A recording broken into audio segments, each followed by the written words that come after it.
We're in what we call our second century plan, and this is transforming the brand, which has always been a beautiful brand and always a highly acknowledged brand, always made beautiful cars, but not terribly successful on the balance sheet. And we're transforming it, keeping to our brand identity, keeping to our purpose, but turning the company into a profitable entity.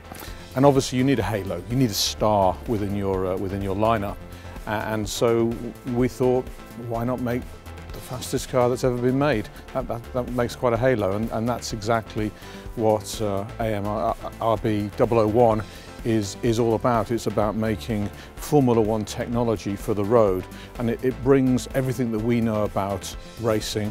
It brings everything that Adrian Newey of Red Bull knows about Formula One, everything we know about bonding of aluminium and carbon fibre, brings it all into one and creates this wonderful halo. Why launch in Toronto? Good question. Skiing's great. There's a good reason. First of all, we have a fabulous dealer here that's investing a lot of money in the network here.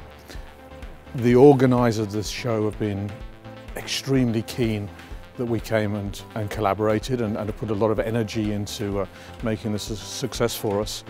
And honestly, it avoids the clutter that you get in other shows. It avoids the noise. We can tell the story about what this car stands for and what Aston Martin stands for without the clutter of lots of other news stories, because here we're the star.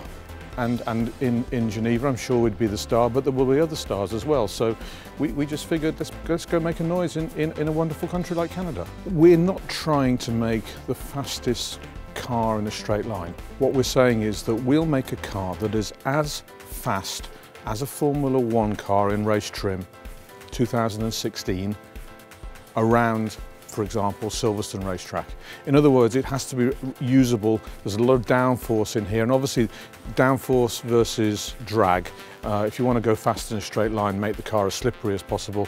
If you want to make it go around corners, then obviously you've got to add downforce, and there's a tremendous amount of downforce in this car. So this is basically to be driven, not just in a straight line, but in a curvy line, in the way that one would expect to drive and enjoy an Aston. The car is fully deposited for the road car. We haven't yet released the track car for sale, because even we don't fully know exactly what that's going to look like yet. So the road car was oversubscribed 4 times. I have probably the most prolific email feed that I get is people pleading to be put onto the depositors list. It was the easiest car that I've ever sold.